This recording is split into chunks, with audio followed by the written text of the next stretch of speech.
Hey folks, welcome back to American History Chat on Thursdays at 1 o'clock. Uh, Today I'm going to carry on where I left off last week with the history of the Republican Party. And, I keep joking about how this is my favorite material every single week. Well, this is my favorite material. And I think maybe I mean this for real this week, but probably no, actually next week's Reconstruction. Anyway, I really love this stuff today. And I want to get right to it. Let me first do my usual disclaimer. My name is Heather Cox Richardson. I am a professor of history and I do not speak for my employer when I do these live videos. All right, so where I left you on last week was on the ideology behind the Republican Party and how it forms in the 1850s in response to the fear that an oligarchy is taking over the American system of democracy, and how that inspires men like Abraham Lincoln, but also all of the people who made up the early Republican Party to push back against what they considered the slave power, this oligarchic group of a very small number of um, uh, large slave owners, large, people who owned more than 25 or 50 enslaved people, and who were trying to dominate American society, and how it pushed them to push back against that, um, and to come up with an ideology, a different kind of ideology for the way the government should work. And what they argued was that the government, rather than protecting property, which of course is central in the Constitution, should be defending the principles in the Constitution, which is to promote equality of opportunity. And as you know, the theme behind this series is the tension in American history between, on the one hand, the equality of opportunity that's promised in the Declaration of Independence, and on the other hand, the protection of property that's in the Constitution. And once again, just a little bit of a caveat. In my previous series, I talked about all the limitations, important limitations of the idea of equality of opportunity, and what life, liberty, and pursuit of happiness actually meant to the founders, and what it's meant to Americans since then. I'm not going to talk about this time. I'm really just talking about the tensions here between equality of opportunity on the one hand and protection of property on the other. So anyway, the Republican Party comes up with this idea, first of all, that the oligarchs must not be allowed to take over the American democratic system, small d democratic system. And finally, in 1859, Abraham Lincoln articulates a new vision for a new political party. So the party had been around since it's really formed in 54, but it takes on a concrete identity by 1856, but it doesn't really stand for anything. It stands against a lot of stuff. And after Lincoln gives his famous speech in 1859, it really starts to stand for something. And standing for something is the idea that the government should respond to the people at the bottom, that it should bring opportunity and equality of access to resources to people at the bottom, because that's where the true innovation happened. That's where wealth was created, as people applied their labor to raw materials. And that's how they were sort of the engine room of society. That's how you move society forward. So they have this ideology, and Abraham Lincoln is the presidential candidate in 1860. He runs for office, and he wins. He wins with a plurality of the vote. He does not win a majority. He wins slightly under 40% of the vote. And even before he takes office, because in the 19th century, the election's in November, but the president doesn't take the oath of office until early March. Even before he takes office, Southern Democrats who adhere to this idea that really they should be the ones in charge of the government take their marbles and go home. They simply say, if you're going to elect somebody like this, we don't want to be part of this union any longer. And that's actually a really interesting moment, because in many of the deep Southern states, they don't actually ever even hold congressional elections. So if they had done that, if they had done so, it's entirely likely that the Democrats would have retained control of Congress, and nothing that I'm going to tell you about today would have happened. And the reason that I love this material so much today is because it's really the foundation for absolutely everything that has happened ever since. And a lot of it is brand new to a lot of people. And I think if you're listening, it will help you understand high school history a lot better, because a lot of what happens in the late 19th century, and people are talking about the greenbackers and the cross of gold and all that stuff, and you were like, what are they fighting about? Like, who are the Silverites? All those roots are right here, and they make total sense when they're in the Civil War. And just so you know, when you watch it happening, and just so you know, the reason I get all excited about this stuff is this was actually the subject of my first book. It was called The Greatest Nation of the Earth, Republican Economic Policies During the American Civil War. And I'm not giving you the title with any encouragement to buy the book. It is now available only print on demand, and it's like a gazillion dollars. So don't even think about it. I'll tell you everything that's in it, and it's synopsized in a lot of my later books. But the reason I mention that is because when you're writing a dissertation, you get to just really live your subject. And I really lived my subject, which if anybody knows me, knows is a huge, like my advisor just thought it was hilariously funny because I am, I don't do numbers very well. And the fact that I was doing economic policy just, it just amused him to no end at all. He had started his career in physics, and he would just tear his hair out when it came time to get me to actually try and work with numbers. So first of all, I'm digging into this material and loving this material. But second of all, one of the things that was interesting is that I wrote up a chapter on some of the material I'm going to tell you about, and I submitted it to my other advisor who signed off on it. And only later, as I learned more, did I realize that I had the story completely wrong, as in I didn't understand they were two different kinds of money. And the fact that he didn't seem to understand that either suggests just how little we understood at the time about Civil War economics and why it's so important. So anyway, this is one of the reasons I love this, and one of the reasons I think that you might find this stuff interesting, because it's not only going to illuminate the present and the Civil War, it also, I think, will help you dig out a lot of what you didn't understand about late 19th century American history and why everybody is all tied up in knots, for example, about the tariff. So all right, let me get to it. So Lincoln is elected, and he's sitting out there in Illinois, and the southern states, the deep southern states, are leading the Union, and he can't do anything about it because he's not the president. And James Buchanan, who is the president, goes, and I paraphrase here, goes, well, no, they can't do that. That's illegal.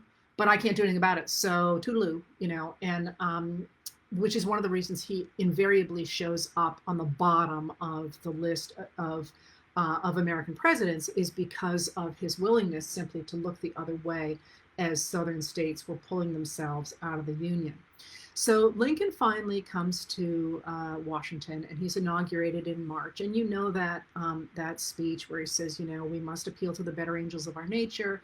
In your hands, not in mine, is the issue of civil war. And he's basically saying, dudes, give me a chance. Like, I promised you I wasn't going to mess with slavery in the States. And, let's not go to war, because people are going to die. And of course, we know how that turned out. So he is inaugurated in early March, and he's not a very accomplished politician. I mean, he's had done one term in the House of Representatives, and obviously he's a brilliant man.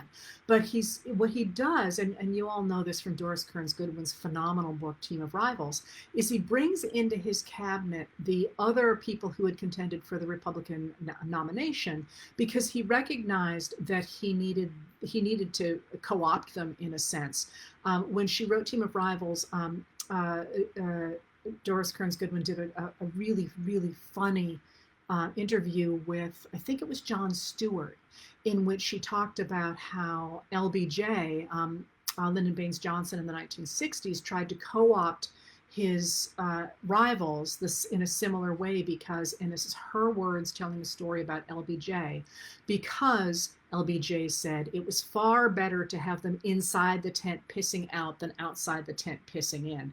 And I always have loved that because, of course, that's LBJ's words, but that's precisely what Lincoln was doing when he took into the cabinet all these rivals, former rivals for the presidency. So that's going to cause some real tensions, really cool tensions in the cabinet. But one of the things that it means is that they don't have a clear direction. One member of the cabinet, William Henry Seward from New York, really thinks he should be president, and he thinks that Lincoln's an idiot and completely not up to the task. And he, at one point, actually offers to take over the presidency because everybody really knew he was the one who should have been president. And to his credit, Lincoln kept him in the cabinet and never responded to that particular letter.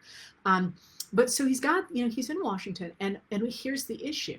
The real issue from the start is that when the deep southern states leave, those tend to be the southern coastal states. And if you think about the American economy in 1861, the real moneymaker in America in that era was cotton. And that cotton coming and going from the major southern ports like New Orleans, and and bringing in goods from Europe in exchange from that, that's where the real money for the US government came from. So most of the money that the US government took in this era, and mind you, it didn't need much money because it didn't do very much, but most of the money it took in came from tariffs. And so with the southern states simply saying, we're now our own country, we're going to keep our money, the US Treasury is in real trouble because it's got bonds coming due and it's got no money coming in. So right off the bat, Lincoln turns to a Secretary of the Treasury, a guy named Salmon Portland Chase, who, by the way, hated his name. A great letter from him when somebody during the war writes to him and says, "Oh, we just had a baby and we just wanted to honor you, so we named the baby after you." And he's like, "What were you thinking? Who names a child Salmon?" But anyway, he is the Secretary of the Treasury, and he is very high on Salmon P. Chase. And someday I would love to do a Civil War series because I could tell you these phenomenal stories about all these guys. I mean, just phenomenal stories. But anyway, Salmon P. Chase really thinks he's going to be, he wants to be president too, and that's going to cause a lot of trouble in 1864. But in 1861, Lincoln goes to him and says, tell me what the state of the Treasury is. And it's a great document because it's like, and I'm doing this off the top of my head, I haven't looked at these numbers in 20, 30 years, I don't know, whatever. But it's like 3 pages. Like the entire US Treasury is like 3 pages. And they have all these debts coming due and they have no money coming in. So he goes to Lincoln and he's like, we got ourselves a problem. But Salmon P. Chase doesn't really know much about finances. He's a lawyer. He's an abolitionist lawyer. He's always had the political bug in a huge way, but he doesn't know how to handle finances, and he's not creative at all. Why should he be? Nobody's that creative at the federal level in terms of financing in this period. So what does he do? He does the obvious. You want money? You go to bankers. That's exactly what he does. He goes to bankers, primarily bankers in New York. Now, the top 3 cities for banking in America in 1861 are New York, Boston, and Philadelphia. And he goes, there are others as well, but those are the top 3. So he goes to New York bankers primarily, although they're all communicating. So the Boston bankers are in on this as well. He goes to them and he says, we need to know a loan. You need to float us a loan. And so hang on with me here for a second. It's kind of a no-brainer, right? The government's about to go, it's got this problem. It can't pay its debts. You're going to go to the bankers, and the bankers are going to say, of course, here's a loan, right? We'll buy some bonds, which is how it works. The U.S. government will float bonds to the bankers who will buy them, and that will give the U.S. government cash, and the bankers then hold the bonds to be redeemed later, and there's going to be interest paid on those. But the bankers look at him and they're like, we kind of like the South. That's where the real money is right now, is in Southern cotton. So, we're not so keen necessarily on giving you these bonds. Well, they do come around eventually, but they give the loan to the U.S. government at really unfavorable terms. And their take on it is, hey, this is a risky proposition. This is, who thinks the war against the South is actually gonna go anywhere good, because look at what wars do to nations. They bankrupt them. So the chances are pretty good the U.S. government's going to end up bankrupt, and then this country is going to be divided in half anyway, and the U.S. government is going to be in such debt for so long it's never going to recover, which is what most people thought in 1861, that this war was going to bankrupt the U.S. government, and that the country was really going to be at death's door. But they say, okay, twist our arms, we'll toss over this money. But when they do that, other Americans looking at this are like, are you kidding me? Like, you're gonna take advantage of the U.S. government when it's being held to the wall with a knife at its throat. And right then, we start to get the development of the idea that bankers are unpatriotic, that they are deliberately bleeding the US government dry. And this kind of makes sense in 1861 because, as I say, New York, it's not clear, is not at first, it's going to change pretty quickly, but at first in 61, as everybody's milling around trying to figure out how to handle this war, it's not at all clear that New York City is not going to go with the South because of the ties to the cotton industry in the South. Well, here you go. Here's a great example. You guys all know Lehman Brothers, or most of you know Lehman Brothers. Lehman Brothers was originally a cotton factor from the South, and they had moved up to New York shortly before the war. And so, it's indicative of the fact that the real communications in 1861 were water communications, not land communications. So lots of people in New York felt a lot closer to Southern planters than they did to anybody in Washington or in Ohio or anywhere you'd have to get to by land. All right, so they do this. They float this loan, and this takes us into they're starting to float the loan, and this takes us into April of 61. And in April of 61, of course, the Confederates fire on Fort Sumter in Charleston Harbor. And this is the beginning of it all. This is the crisis. And I'm only going to do the Republican Party right now. I'm not going to do all the great stuff I'd love to tell you. But what this means for the Republicans is now they've got themselves a really big mess on their hands, because now they've got a civil war going on. And so Lincoln has to deal with this with the help of his cabinet, which is in Washington, but not with Congress, because Congress isn't in session. Congress isn't due to come back into session until December. So what Lincoln does is he, first of all, calls for 75,000 troops to come put down the rebellion in the southern states. And then he calls Congress to come back into session in July. And he has to give them that amount of time simply because so many of them have to come so far, and they're coming by horseback, by boat if you're coming from California. And so he has to give them enough time to get there, and this is April. So they're due to meet in July. All right, while that is going on,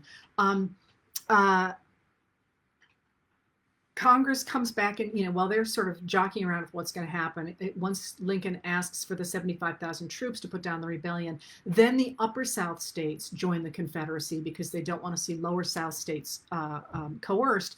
That being said, they also know that any kind of wars between the Deep South and the United States is going to be fought on their turf. So they would really like for that not to happen. And by the way, that's precisely what happens. It's those middle states that just get chewed up and spit out.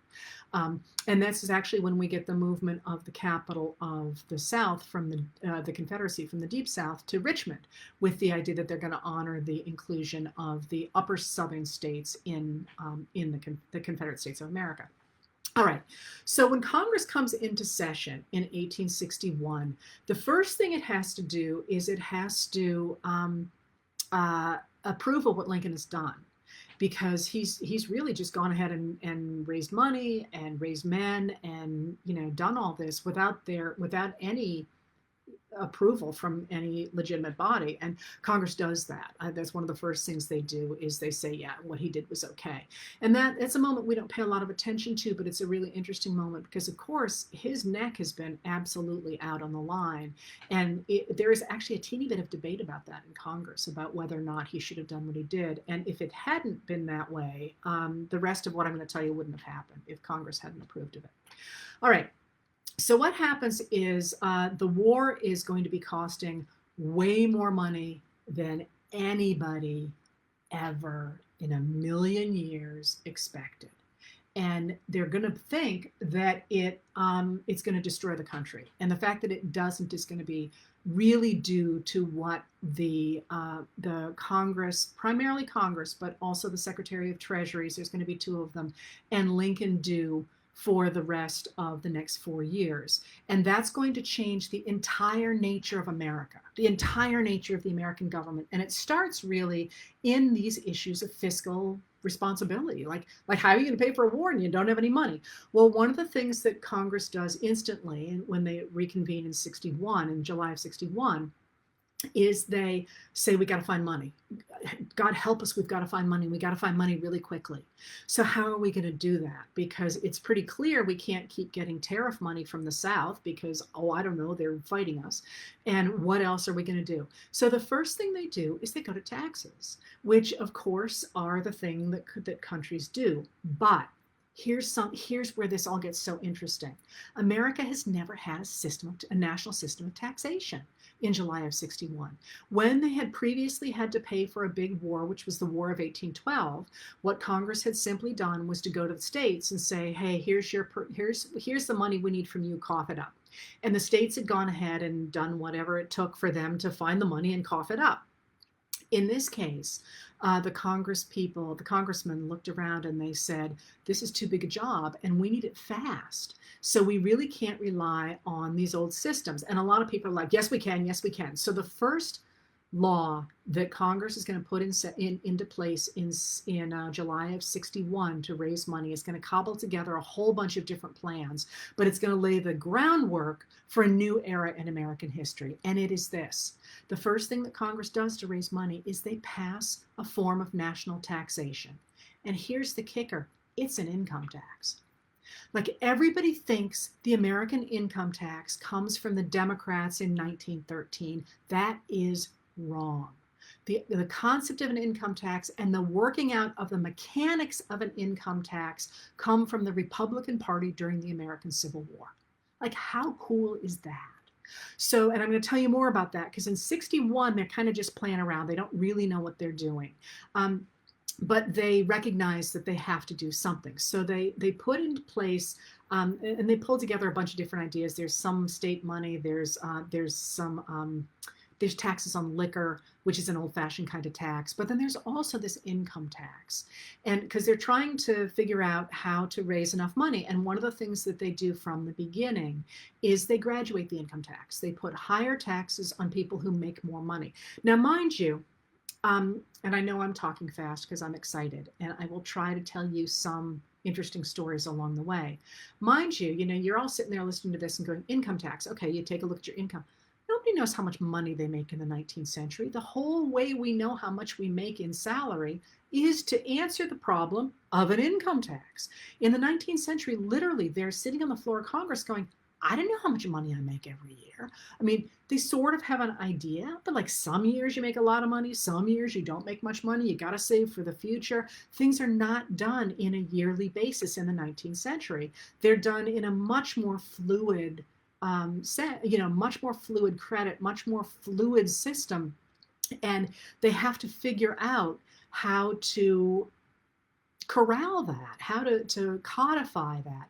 And we get, again, this concept of a yearly income tax. And I'm going to tell you one more thing, one more cool story, because I obviously have to jump forward.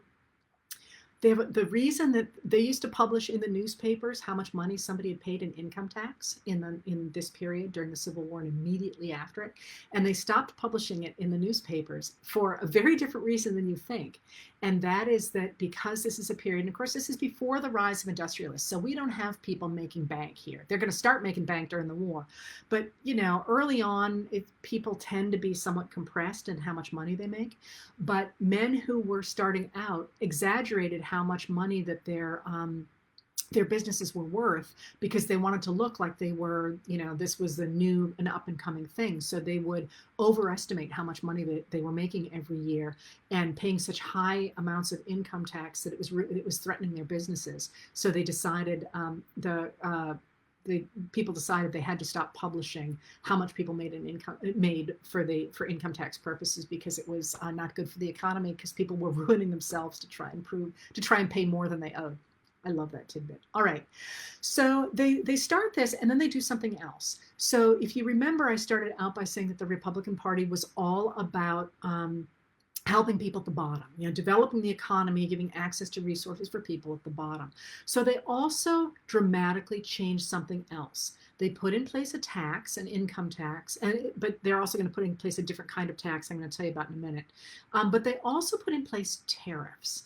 And tariffs, for our purposes, now legal people are going to get hives over this. But for my purposes today, you can think of tariffs as a tax on anything that comes into the country. But that tax is going to be paid by the people inside the country. So think of it as a tax that protects the country from foreign competition, but it's paid by people on the inside.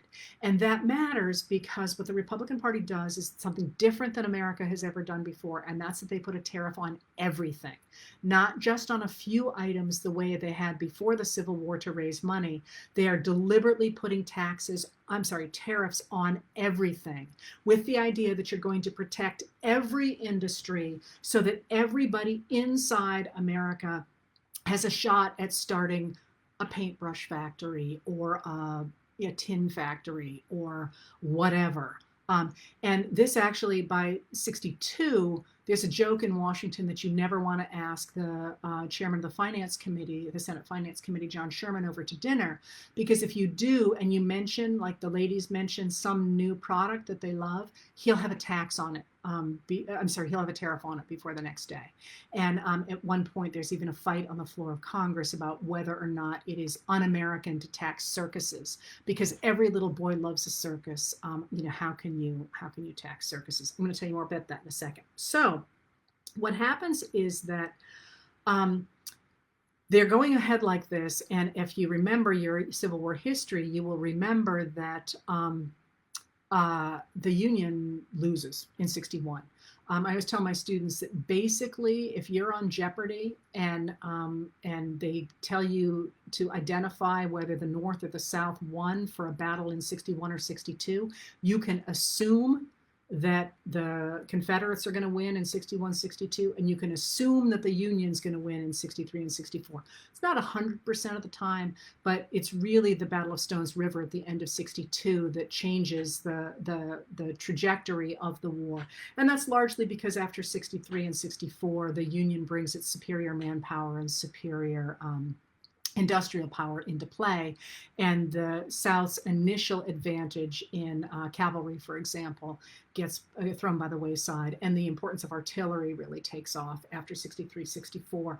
And again, someday I'd love to do a whole thing on the importance of Civil War weaponry, which changes everything in the world. But anyway, so for my purposes today and how this matters for America, by 61, at the end of 61, the Union's losing. The U.S. government, and remember, the Union is the U.S. government. It's pretty much losing, and people are thinking, like, is this really going in any kind of a good direction? And the Union doesn't have enough money coming in to keep on paying, to keep on putting soldiers in the field.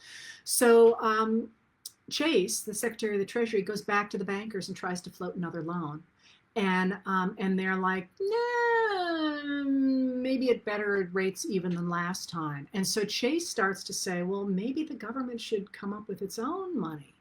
And when he does that, and mind you, I'm making Chase look far less powerful than he was. I mean, he didn't know what he was talking about with finances, really, but he was a smart man, and he was a very forceful man. So I'm sure he's trying to get along with these guys, but they're not seeing eye to eye. And he says, well, maybe the federal government should come up with its own money. And when that happens, the New York bankers are furious that they're going to lose control over American currency, because until 62 in America, 1862 in America, in the early 19th century, and there's an earlier story here I'm not going to go into with the First Bank of the United States, but before 62, it was states, state banks that issued money. So not states, but state banks. So what would happen is that if, like, me and 9 of my friends decided we wanted to open a bank, we would pool our capital and we would get a charter from our state that said, yeah, you guys got enough money and you can start to issue paper based on that. And that paper was supposed to amount to a fraction of how much capital we had, with the idea that that nobody would ever want to bring it all back in and exchange it for gold at once, so we could extend more bills than we actually had capital. But the problem with that was that no one really checked as well as they should have.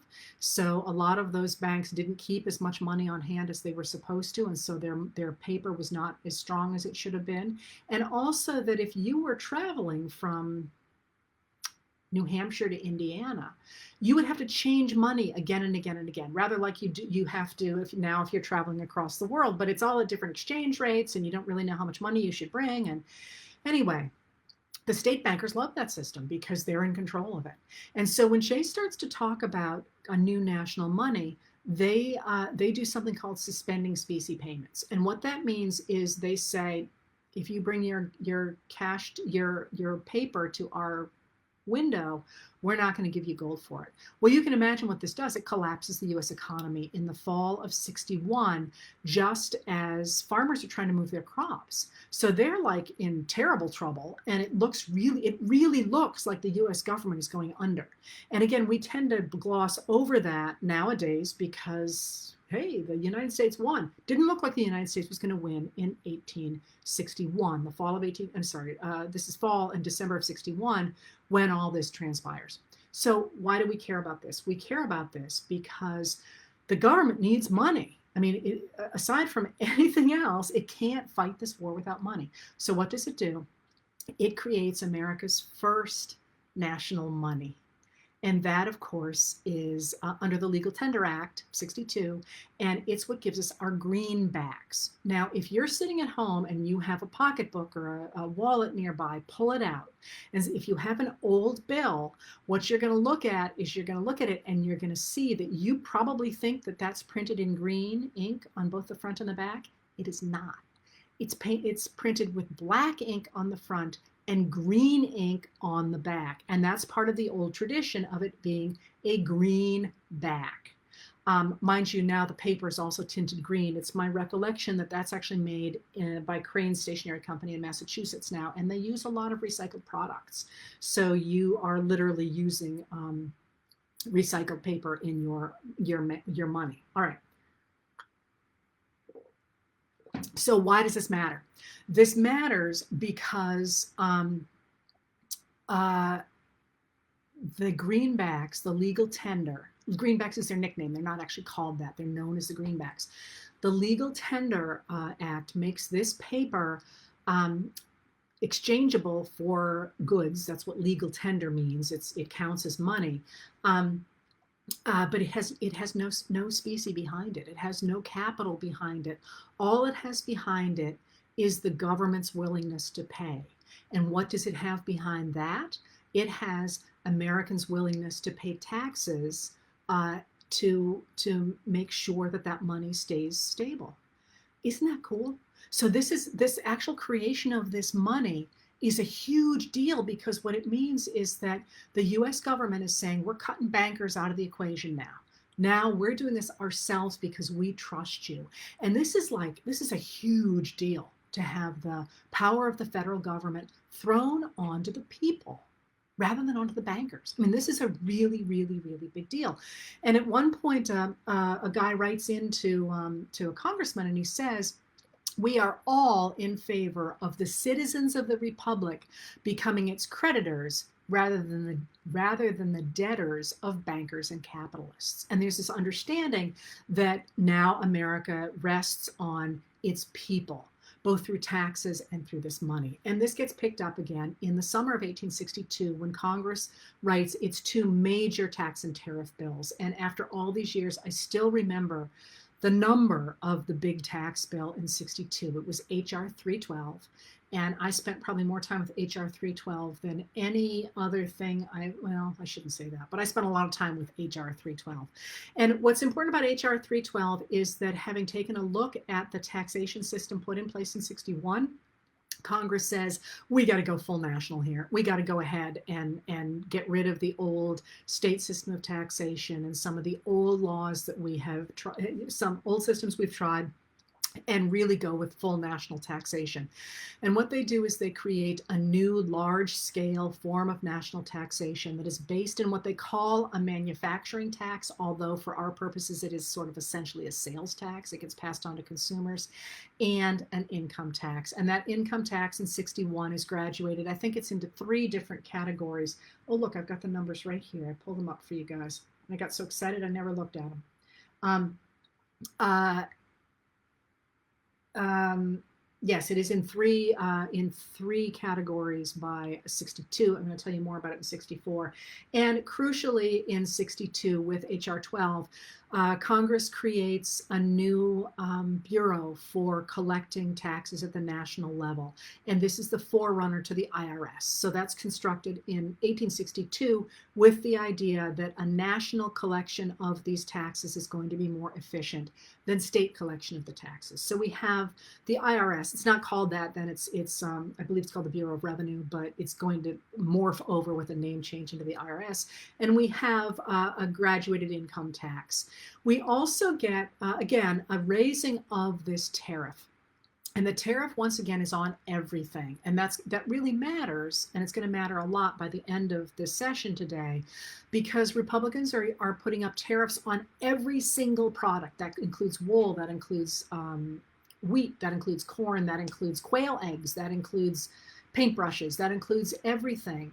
And the reason that this is going to matter so much for the late 19th century is that in this period, farmers are both supplying the troops with feed, and the horses and all that with feed.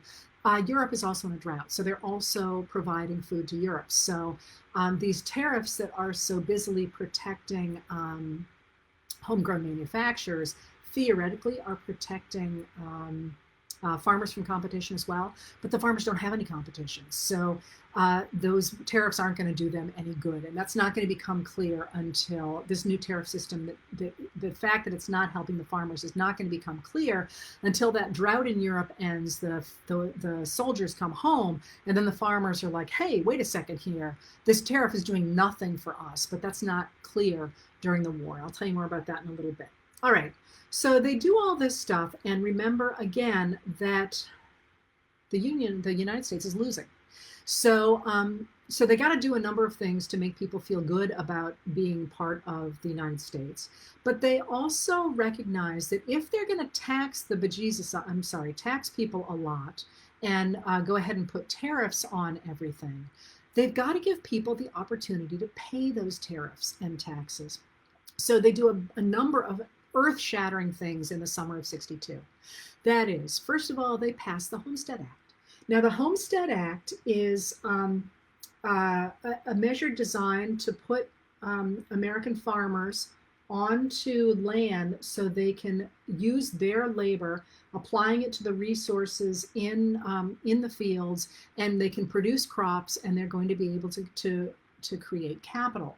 So the Homestead Act of 62 gives 160 acres of land to anybody willing to live on it for 5 years. And they also have to pay a very small land fee. So if you remember in Laura Ingalls Wilder, when he goes to prove up his claim, when Pa goes to prove up his claim, and there's a whole fight at the land office, and then Mr. Edwards screams like a banshee from Tennessee. I'm dragging up my childhood here.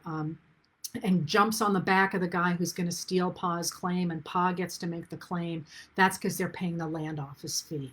They're not paying for the land. They're just paying. It's like a $5 fee. So it gives this land to people who are willing to settle it. Now, once again, that land is Lakota land. Well, not just Lakota land. It's Indigenous people's land. And that's itself a different story, and a very important story. Perhaps after this series, I will do the Plains Indians. But that's not the story I'm telling today. It's a very important story, but it's not the story I'm telling today, which is, again, this creation of this new government that we still are grappling with today. So they try and put people on the homestead, in the West to farm. It's not going to be successful until after 1873's invention of barbed wire. But they also do something else. You know, if you're going to be out on that land, you need good seeds, and you need to know how to farm it. And a lot of men don't have access to that kind of information because they can't afford to go to school. So one of the next things that Congress does is they develop the Department of Agriculture. And the Department of Agriculture you might not think about a lot now if you're not living on the land yourself, but the Department of Agriculture provides good seeds to people, and it provides the latest information about how best to farm, how best to rotate crops, for example. And then Congress does something else huge. And that is in 62, it passes the Land Grant College Act. The Land Grant College Act is the foundation for all our state universities. And their argument was that you can't produce, people at the bottom can't produce wildly efficiently unless they have educations. And we should not make education only available to men whose fathers are wealthy enough to give it to them. We have to make education available for everybody. And the way they did this was, once again, they gave away indigenous land to states. And this, there was a certain number of acreage for each, see if I have it here.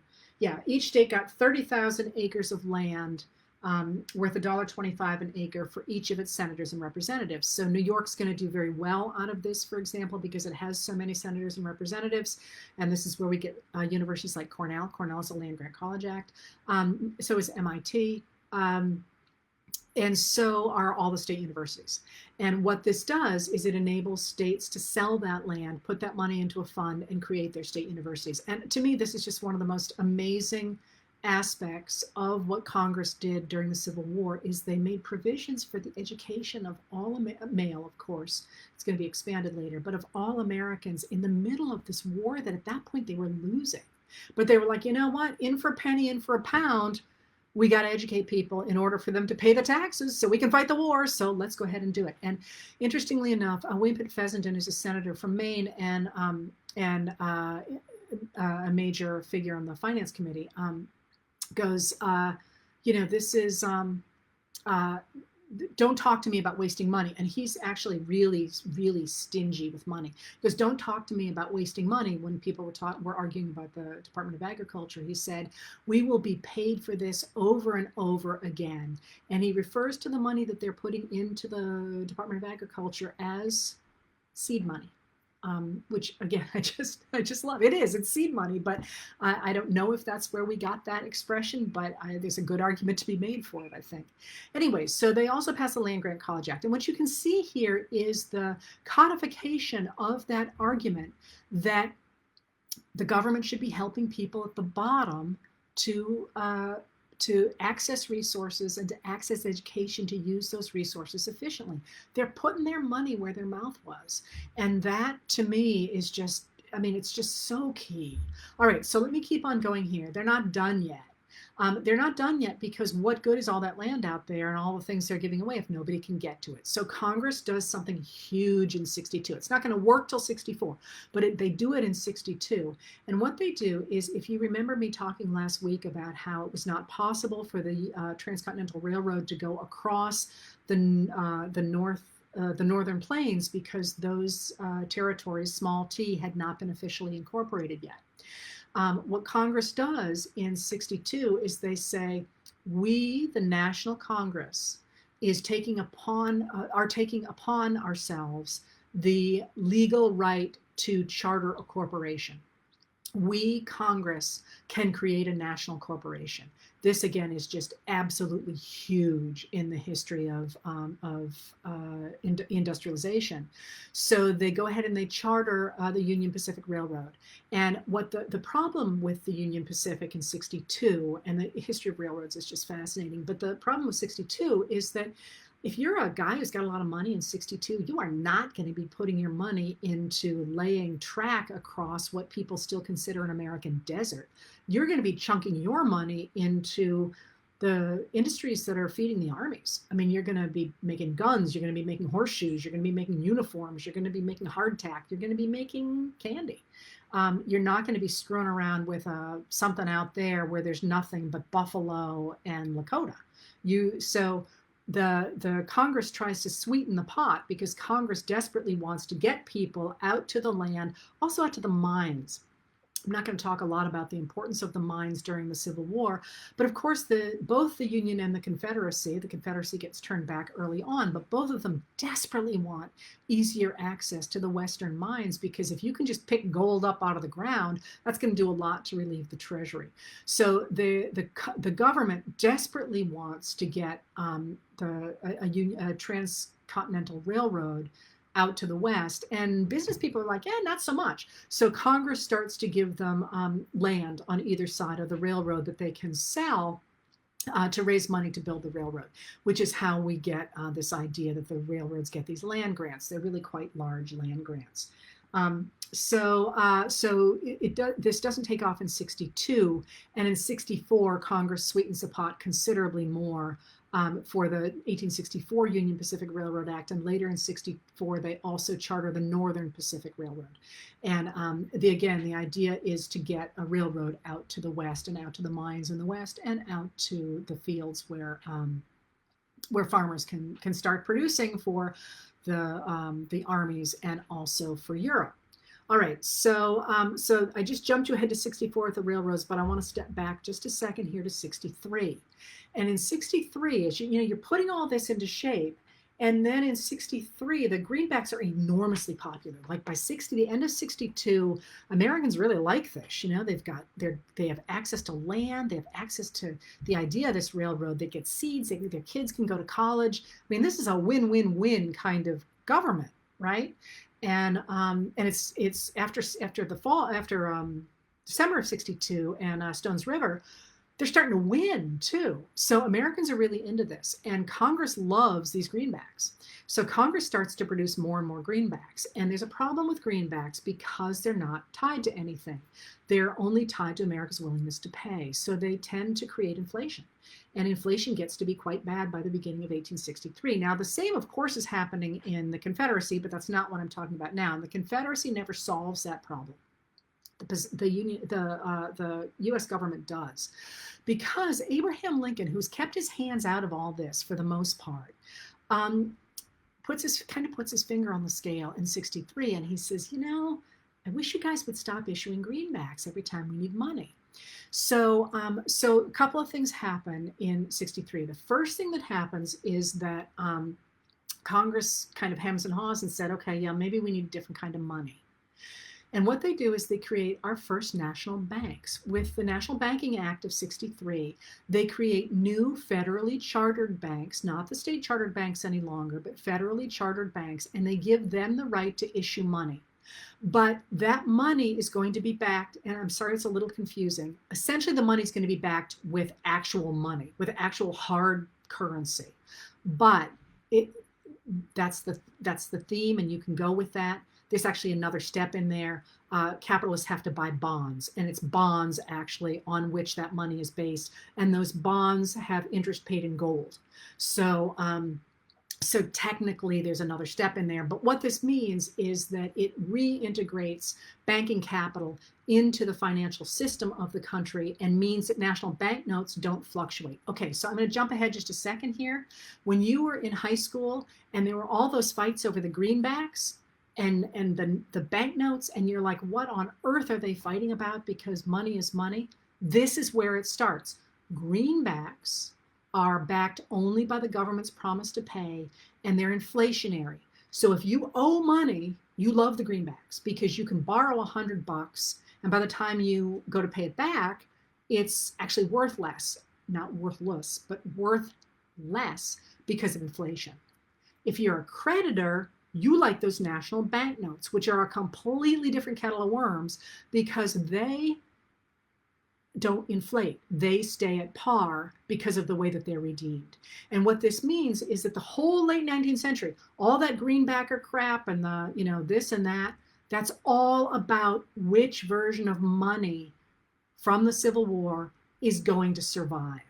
And beginning after the Panic of 1873, John Sherman, who was then the Secretary of the Treasury, is going to start retiring the greenbacks and say we need to go back to a hard currency because that's how we protect our economy.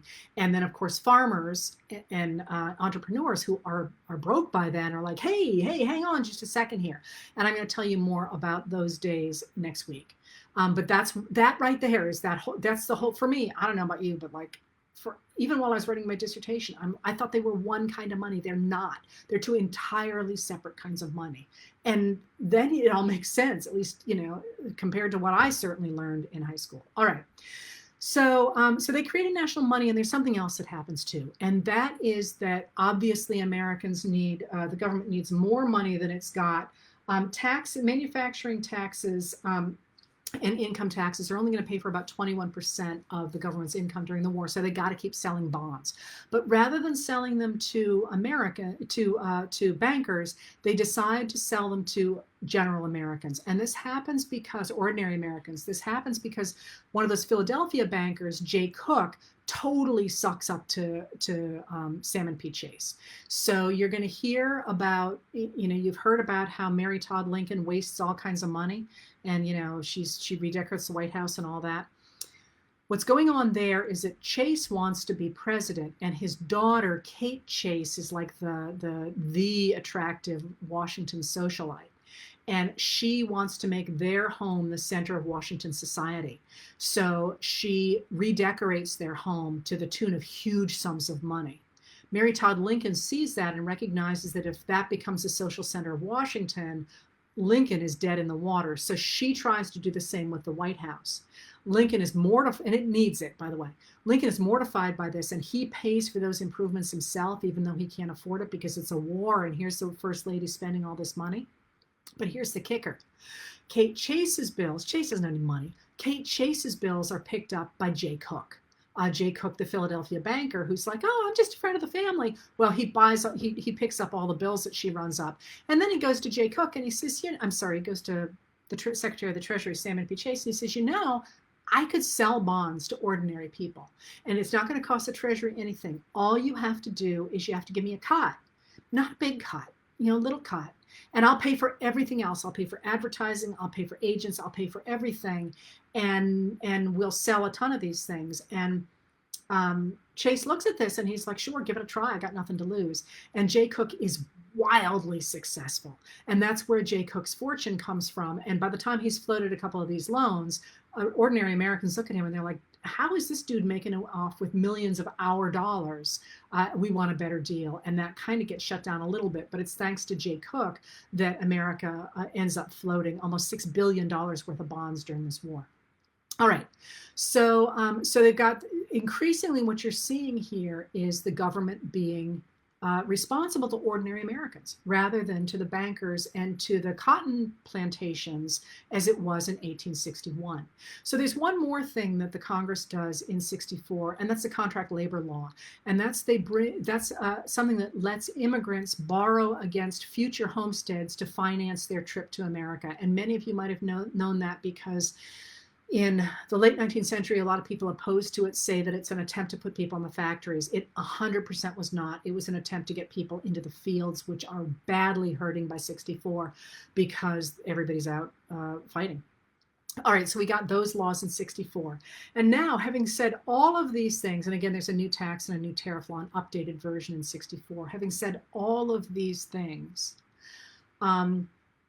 the biggie is coming, and that's, of course, on January 1st, 1863, Abraham Lincoln takes the war measure of ending human enslavement in areas that are not controlled by the U.S. government. That's because it's a war measure. He can't do it under the war power in regions he controls. He can do it under the war power in regions he does not control, which is why the Emancipation Proclamation reads the way it does. That being said, by 64, he is adamant that this must go into the Constitution because he's worried that having done it as a war measure, it's not going to hold after the war, that it's possible that there will be a reinstatement of human enslavement after the war. Now, slavery, by the way, dramatically broke down during the war. It's hard to imagine, even among white Southerners, it was hard to imagine it could ever be reinstated, but certainly there could have been other forms of human enslavement. And there's always the possibility that enslavement would have regained a foothold in the minds of the American West, the same way it obtained footholds in minds around the rest of the world. But that being said, Lincoln said in 64, when he thought he was going to lose the election of 64, he said, this is what I want to go in front of the people on. I want to go in front of the people on the principle of ending human enslavement, on the idea that every man is truly created equal. And it was a risk. It was a huge risk because it looked as if he was going to lose in 64. I've talked about that before here. But it also, it was also something calculated to infuriate white Northern racists. And it was a big leap. I mean, it was a big leap to change American history that way. But what happens when, in fact, he wins in 64 after some dramatic Union victories?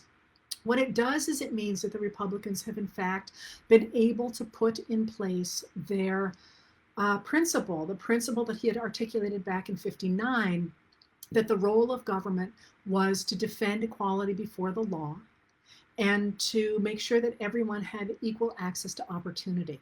Now, once more, that has serious caveats, and I've talked about that in the past series. But where I'm trying to go with this is that the Republican Party, in its earliest incarnation, used the federal government in an entirely new way.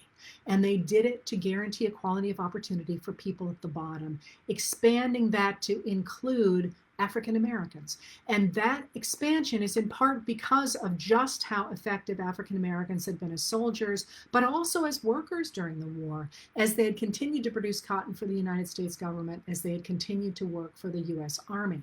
So in March of 1865, shortly before Congress disbands for that session, Congress passes the 13th Amendment to the Constitution, outlawing human enslavement except in cases of crime for the future.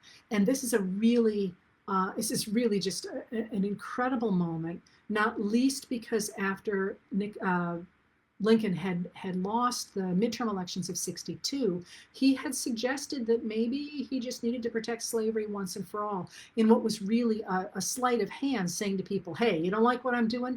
Look at what you're going to get. And Americans went, oh, never mind. We don't actually want to protect slavery in America for a long period of time. And that was the first 13th Amendment that Lincoln proposed. This second 13th Amendment was the one that took. And this 13th Amendment was the one that formally established the idea that the American government should protect equality before the law, equality of opportunity, and equality to resources. All right. So where are we then? What we have by the end of 65, by March of 65, is a new American government. It's an activist American government that defends the rights of people at the bottom, that defends their rights to equality of opportunity, to resources, to education.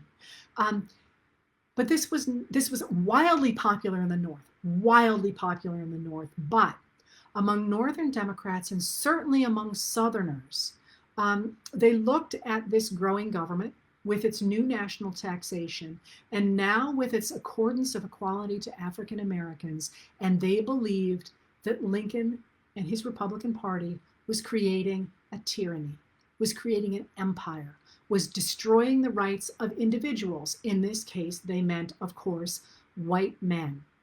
And they were convinced that this was ultimately the destruction of America.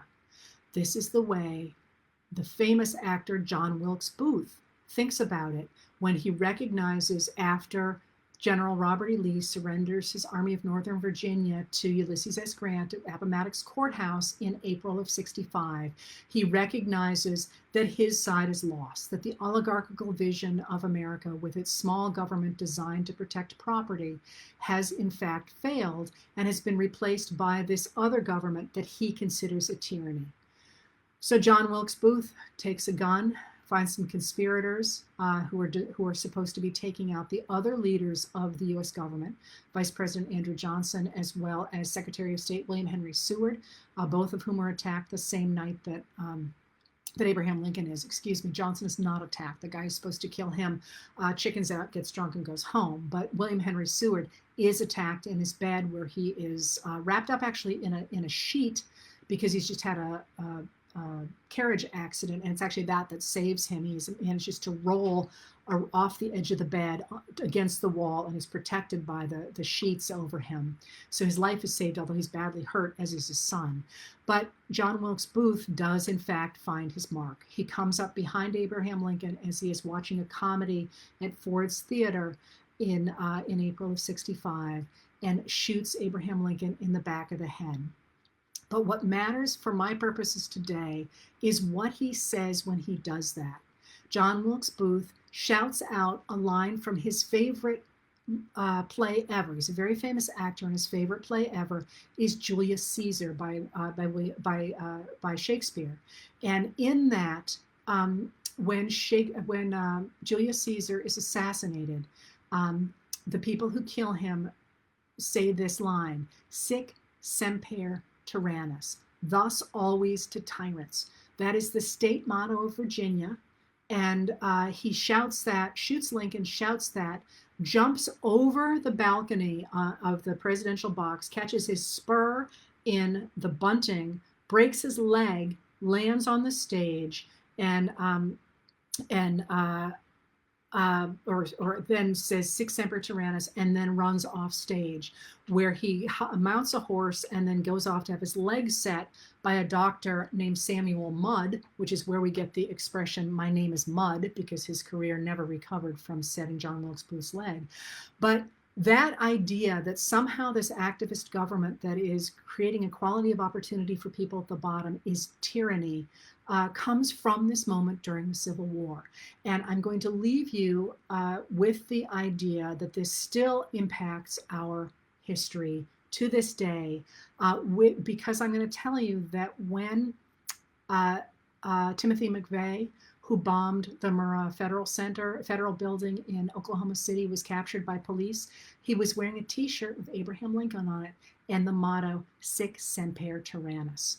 So what I tried to do today was set up the idea that this new Republican Party creates an entirely new American government, but within that, with the linkage of national taxation and equality of opportunity for people at the bottom, with the addition of African American rights, we're going to get the mixture in play for really the rest of American history.